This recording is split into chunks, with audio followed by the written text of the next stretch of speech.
It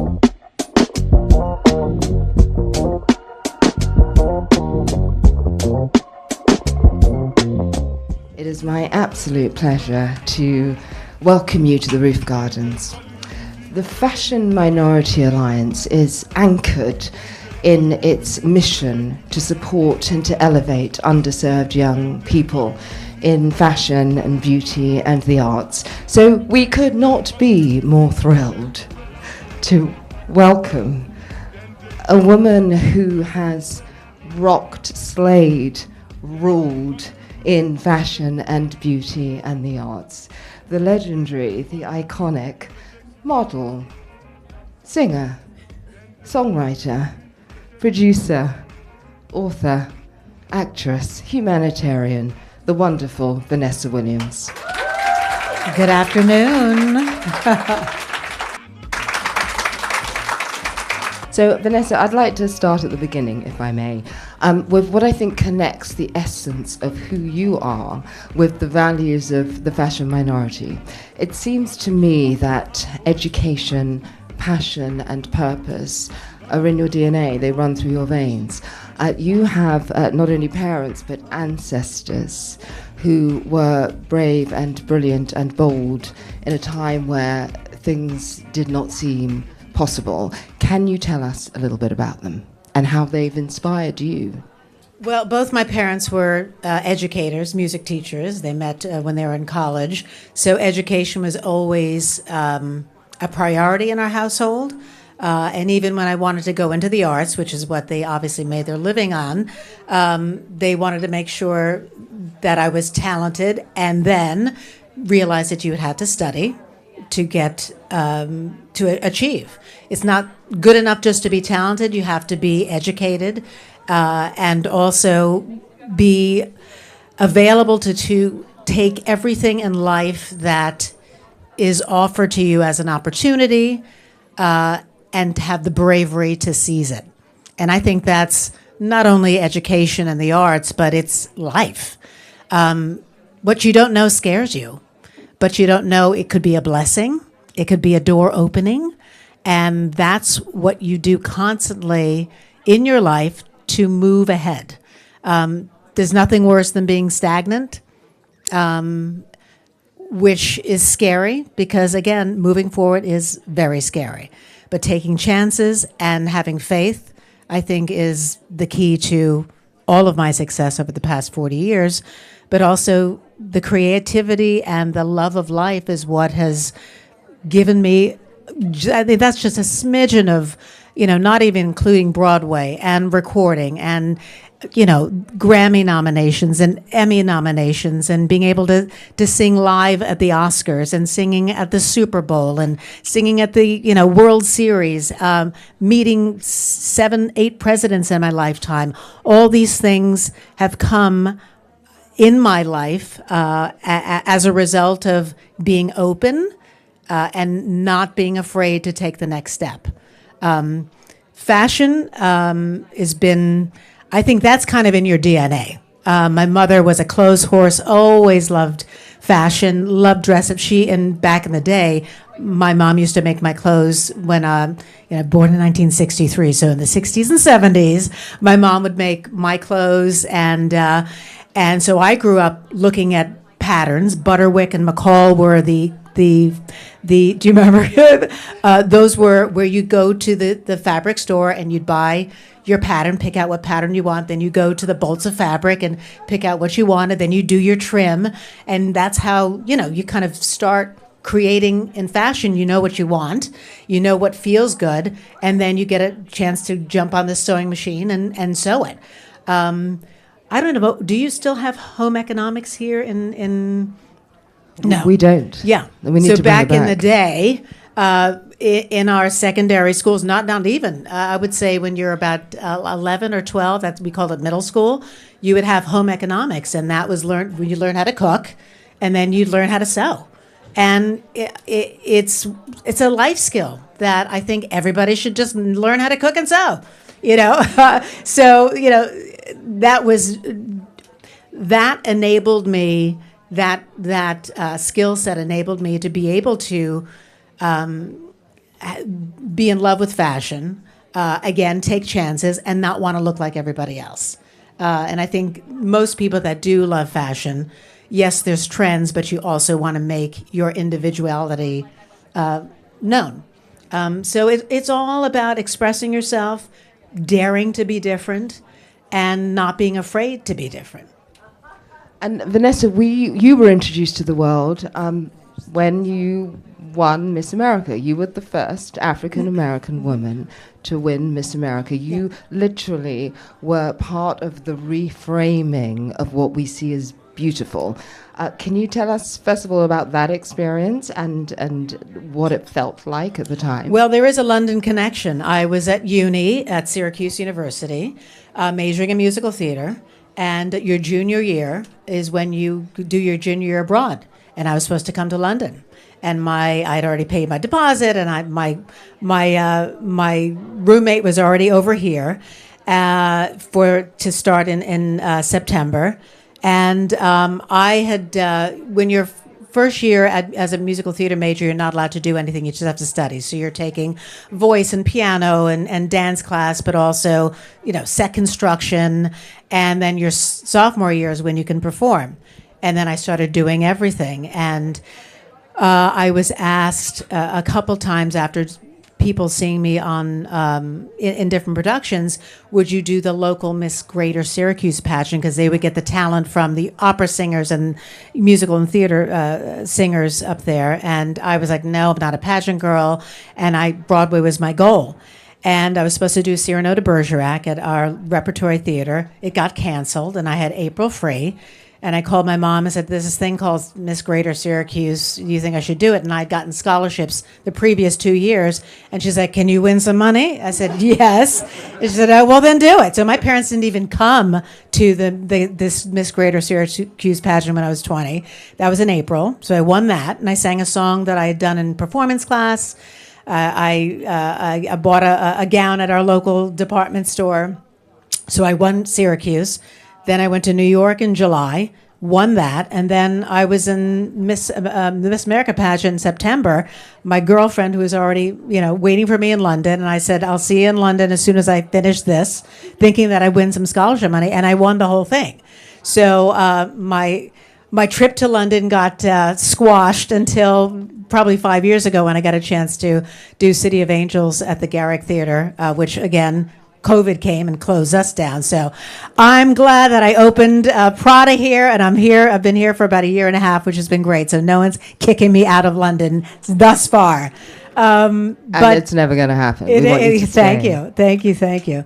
But I was 20 years old and had no intention of ever creating history, being a worldwide symbol of change, but at 20 years old, that's what happened to me, and that's what I had to face. And it was a tremendous responsibility. And I look back, I have 4 children, and I look back at what they were at 20 and then what I had to do at 20, and I realized how young I was. Yeah. It was incredible, and it was such inspiration for so many young women. I know that you had a wonderful experience. You met presidents, you traveled. It did, however, come to an abrupt end just before the end of the reign. And you're taking control of that narrative. You're telling the story with a documentary coming out soon. On it now, yeah. So can you share a little bit about that? Well, it's I'm working on a documentary just about the time frame and where we are now. And women are so much more empowered, and you guys are so lucky to be able to tell your truth and have people listen to it and take action. Times have changed, and we're talking 1983, 84, and it was a much different society back then.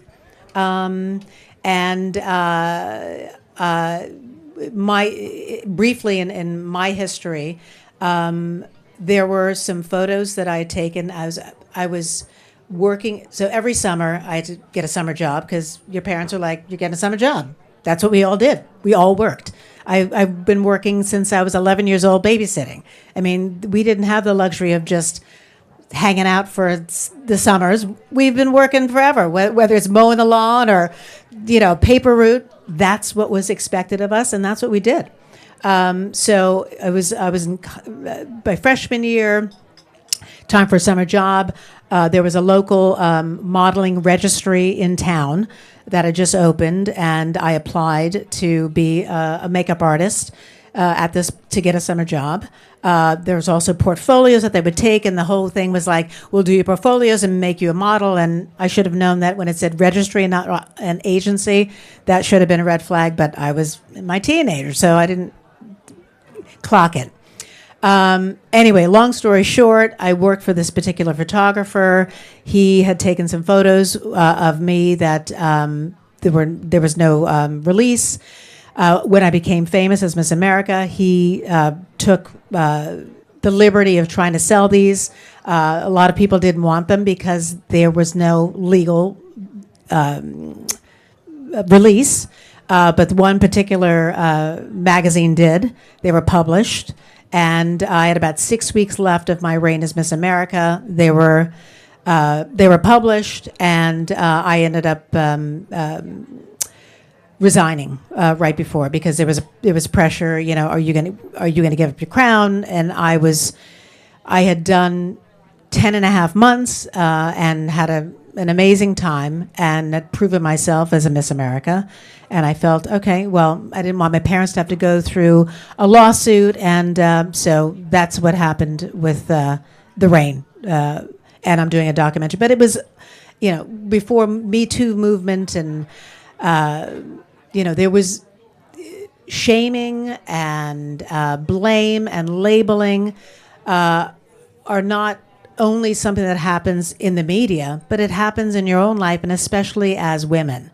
And it's been really eye-opening to see how much support you have now if you tell your story and you tell your truth, as opposed to, it's you're to blame, or just dismissing it. And again, I'm not even going into depth because it's so many layers, but you guys are in a much better situation because people believe you. At least they're listening, right? Yeah.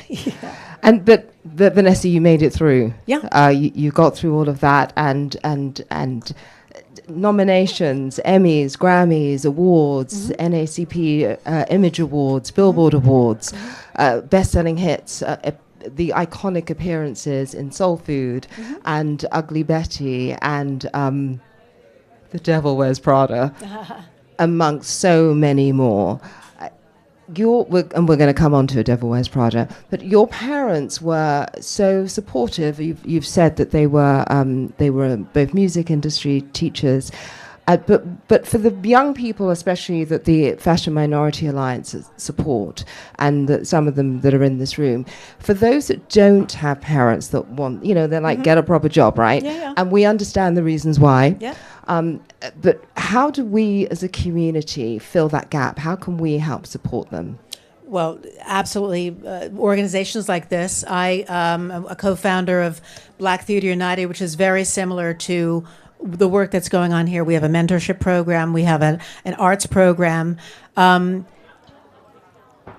If you don't have supportive parents, find a mentor. There are always helpful people, whether it's a teacher that has changed your life, that's always there to support you and gives you guidance, whether it's a pastor, whether it's somebody that you see. I mean, don't be afraid of social media as well. DM somebody, you never know. I'm in charge of my social media, so if somebody DMs me, I see it. Anyone who's sorry if I haven't gotten back to you, I don't know. But there are people that I don't know that have asked me questions or come and see me in the show, and I'm following them, and we have a relationship because their story touched me. So don't be afraid to reach out. And find out who your favorite designer was influenced by, and study why that was interesting to that particular person. And look online for organizations like this where you can get a program, get internships where you can actually learn from people that are doing it. There are the internet has been fantastic for opening up such a big world of connection, but there's always connections. You just have to be not afraid to ask, be bold, but also be open to taking that next step. And anything that people shouldn't do if they're reaching out to somebody that they want support from? Can you give us anything they shouldn't tip do? or two? I mean, don't be rude, but that's. But being really persistent. I mean, is that persistence pays off? So, as a youth, you've got a dream, and this is the way we're going to get there. I've got to do tick, tick, tick all the boxes, and I'll get there. Life is not like that. Life is like this. Life is life is a winding road. I mean, how many songs have life is ... So just know that you never know who's going to be a helpful person. Obviously, follow your gut, because if it's not a helpful person, your gut will tell you, and act on that. Women, men, act on trusting your spidey sense in there, because there are people that will try to take advantage of you. But most of the time, people are benevolent, and just be open to where that next opportunity might be. Great, thank you. Yeah. So your mother, I know you co-wrote a book, a memoir of your mother, didn't you? Yeah, you have no idea. That's the name of the book. You have no idea. So your mother, how much of an inspiration was she for some of the, not only for you, but also the fierce, fabulous characters that you seem to have played in your life? How much of your mother did we see? My mother was tiny, 5 feet, and just a spitfire, and nobody messed with her. She definitely was an inspiration in terms of she could look at somebody and not say a word, but her eyes would say it all. And you stopped saying anything, you sat down, because that's exactly the look that she gave you. So, and she was a tiny person, so she had to rule her classroom, and that's how everyone was fearful of her because of just the power that she wielded. But I also think it's ancestral, I'm telling you. The more, we were just talking about Ghana, we were talking about history and all the ancestors that have come before us, and and back to Ghana, I went with a few friends of mine, and we were talking to some people, some Ghanaians, and one of the interesting things that I brought back with me is that as an African American, the Ghanaians who were born in Ghana said, your ancestors survived the Middle Passage. You're stronger than us. And I was like, what? He said, you're stronger because you survived, and that's where you come from. And I wish I could give that message back to all of the African Americans who are struggling with identity and fitting in, but feeling prideful because we don't have the history that is available to absorb. And I would love to be able to have every child who grew up in America, who's African American, to go to Ghana, to go to the castles, to watch where we left, and to kind of imagine what the Middle Passage was to survive it, and know that we are the descendants of survivors. Absolutely. So when we need.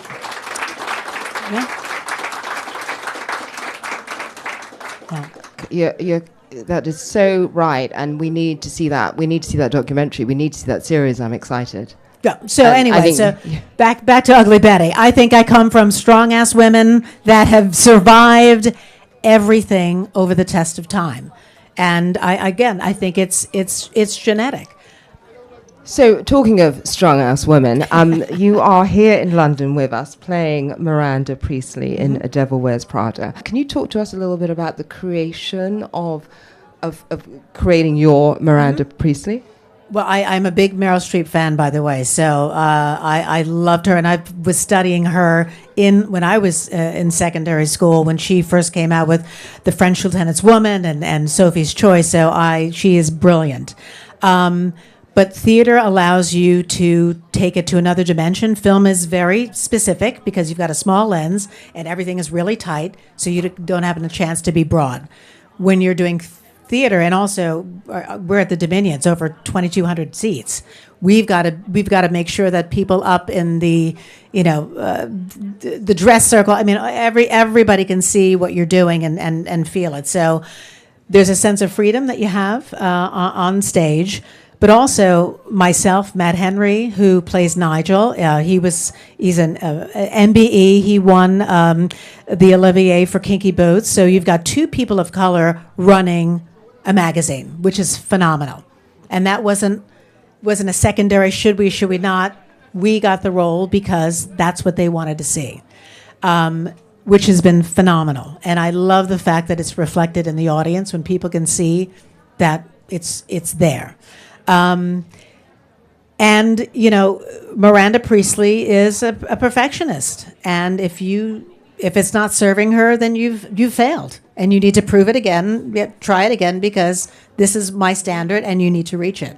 So you mentioned the women that I play, and I shall say that I've played bitchy roles over and over again. I don't know why but I do them well, but. Fierce. Exactly. And she's unapologetic. And by the end of the show, you realize that her standards made Andy a better person. Exactly. But she's also human and textured and layered. Yeah. And we see her vulnerability come through it as well. Yes. So it's incredible. It's incredible. So Sir Elton John did the music for the production. Mm-hmm. How was it working with him? Well, so the Devil Wears Prada had been done in Chicago some years back. So he has written these songs probably a good 8 years ago. When we did for London, we did our production, they basically got rid of everything that they had done in the first production. So I got new songs that were written for me, and he was very happy with what we ended up coming up with. He's a genius, and he can knock stuff out in a heartbeat.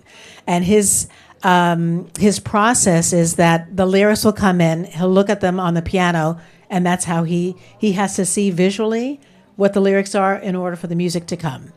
While we were Plymouth last summer, and while we were in Out of Town, which is where you kind of change everything and try things out, they were looking for additional material, and he had an issue with his eye, an emergency with his eye.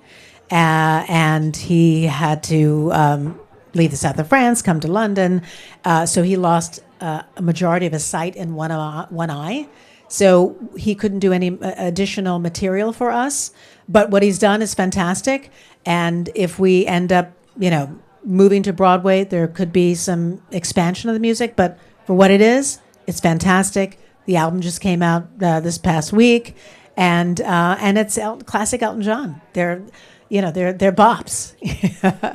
So we're in fashion week season. One of the monologues that everybody loved, people were like thrilled. Oh, Cerulean Blue, so, which is wonderful. Do you have? So that was Miranda Priestley's thing. She was really like letting them know, taking it down. Fashion is not it's not superficial. Yeah. It means something. It's art. There are people. There's an industry. People are hired. Mm-hmm. So what would be the Vanessa Williams version of that? Is there any kind of fashion must-haves or must-nots or non-negotiables that I'm you loving could the share? reuse. I mean, I'm so happy that I can fit into all my stuff that I had in the 90s and everything that I wear. For instance, I sang in the Academy Awards when Colors of the Wind from Pocahontas won, and I sang that. I wore a chocolate brown metal Versace with lace on the side. Kim Kardashian just wore to the Jeff Bezos wedding, and that's from 1996. And it still looked fantastic. I mean, different body shape and complete different approach, but it's still Versace. It's still vintage. And when things are well made, they hold up, and they always look stylish. And it's never dated because it's well made and has a particular. You can rock anything now, which I think is fantastic. So utilize the old stuff that turns you on, borrow stuff from your moms, go to, go to vintage stores. All my kids do crazy vintage shopping because it's well made, and you can repair it and keep it going. And it's sustainable, Yeah. and it's so often better, right? So I think at the FMA we were really thrilled to hear that you decided not to work with a huge fashion house, but the designer Pamela Rowland, who I believe is also a friend of yours. Yes, yeah. So she designed you co-created Yeah. together the most incredible wardrobe for this production. How was that experience for you? So in theater, you have a director and choreographer and a designer, a wardrobe designer. So Greg Barnes was our costume designer, but he wanted to make sure that there was legitimate fashion as well. So we did a big shop at Saks, and we pulled like the gold suit is Tom Ford, the Dior embroidered top and tulle is Dior. I'm wearing an Acris trench, a Prada leather pencil skirt, and then everything else has been custom made.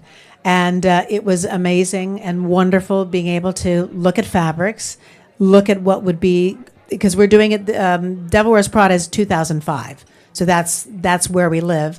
That's also significant because if you try to make Devil Wears Prada contemporary, there's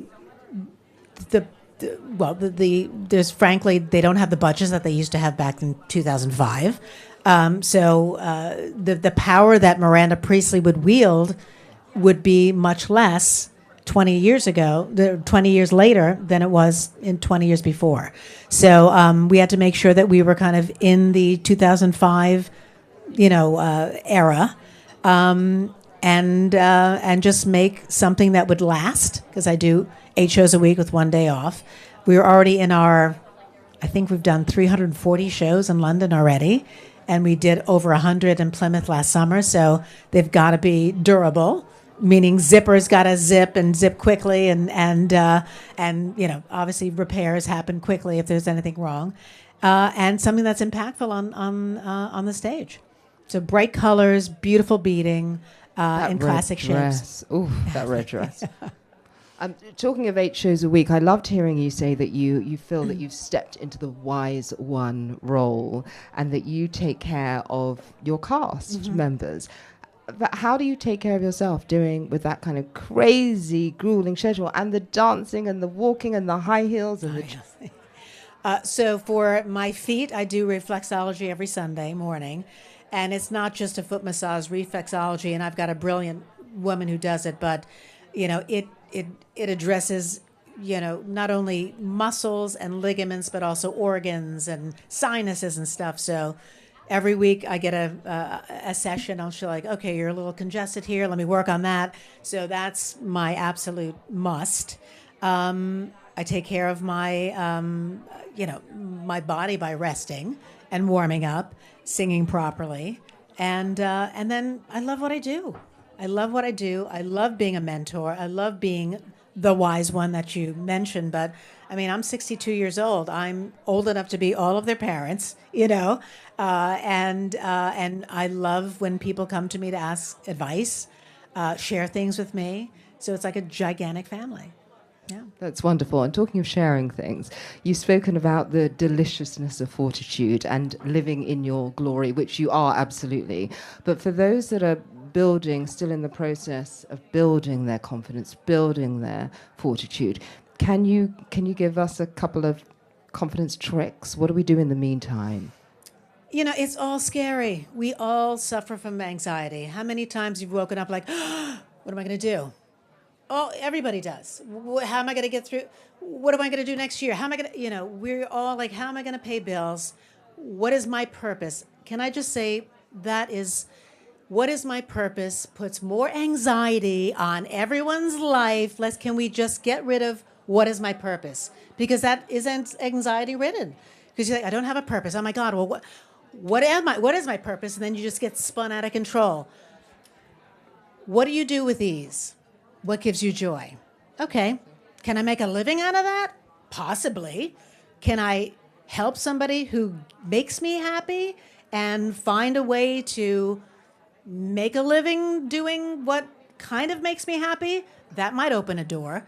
So I'm not saying look for ease, but the getting wound up trying to find purpose and again, we can all find meaning in life. I'm not saying there's no meaning in what you do in terms of work and giving back, and that's all that brings everybody joy.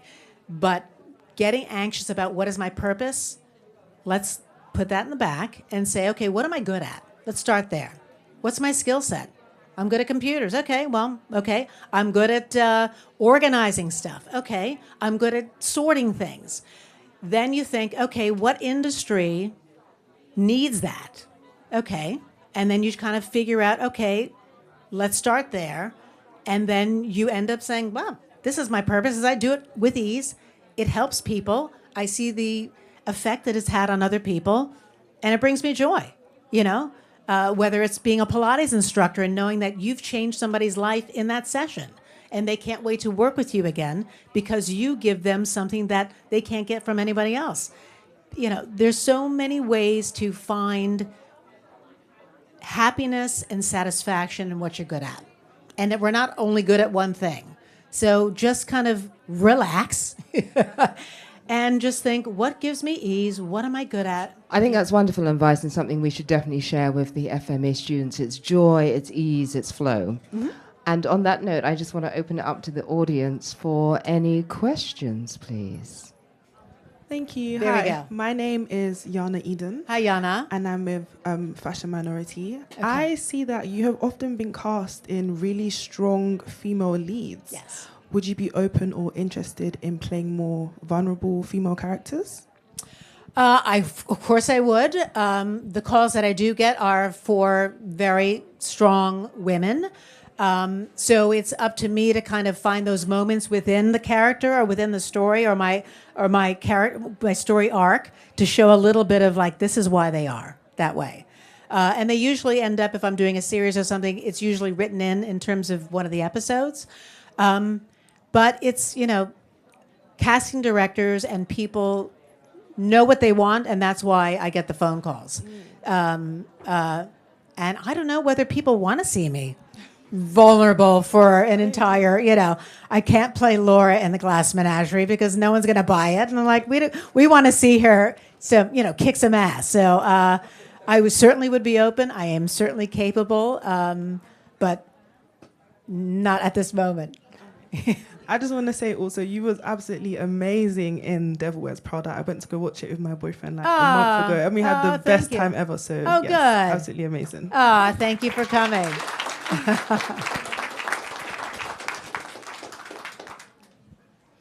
Good afternoon. Hello. By the way, you look absolutely beautiful. Thank you. My Holland name is- Cooper.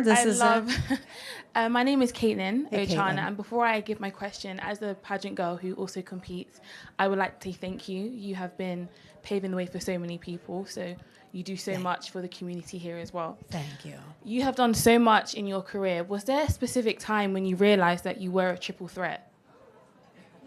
When I realized I was a triple threat? Yeah.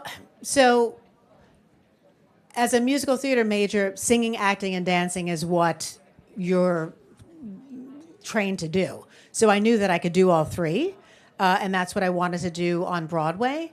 But being made a success in recording and television and film and theater, that is really tricky because a lot of people are like, you only can do this. We don't want to see anything else.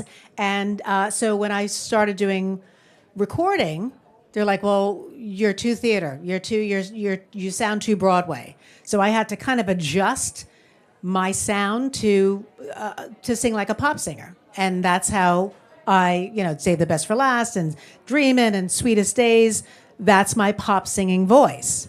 Then when, you're in Broadway, you're like, oh, you're just a pop singer. You can't do Broadway or West End theater.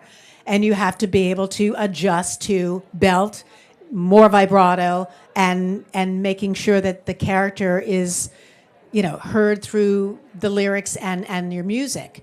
Then you go to television, like, well, you're a theater actor. Can you be believable in TV. So again, another life lesson. There's always people that are going to judge you. There's always obstacles that you have to overcome. And it's up to you to say, okay, let me show you. And just keep doing the work and keep taking the challenges. And you will eventually convince people, oh, okay, I didn't know she could do that, but she can. So triple threat is great, but the great thing about triple threat is you can do acting and singing and dancing and be able to kind of combine all when you need them, but then branch off and do them separately. So I think a triple threat is fantastic. Thank you so much. Thank you. So, nice to meet you. My name is Joella Wasu, Hey, Joella. and I am editorial director at Penguin Random House.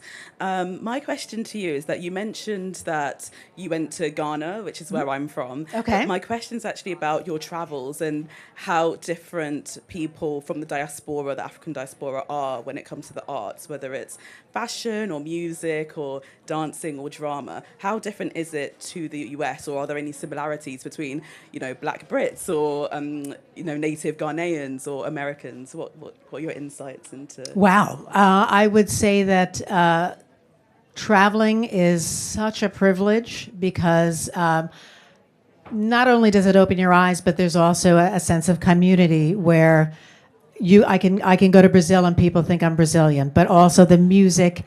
There's I don't want to say hidden language. There's a sense of ease and comfortability when you are meeting other people from the diaspora that have the same roots. The music, whether you are in, I'll just bring it back to salsa. Salsa in Colombia, Puerto Rico, Dominican Republic, Japan. So it's amazing how the arts are a language that we all know and love.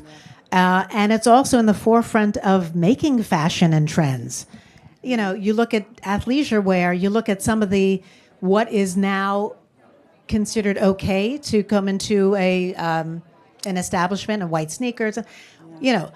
Growing up in New York, clean white sneakers, athlete. I'm already getting into but that relaxed athleisure wear, which we were rocking back in the day, is now everybody's doing it. Yeah. Everybody's doing it. So I love the fact that we are at the forefront of style, which we are. There's no denying it. Absolutely.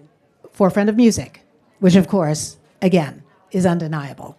Trends, dancing, music, fashion, we own it. Yeah, absolutely. Undeniable, worldwide. Thank you.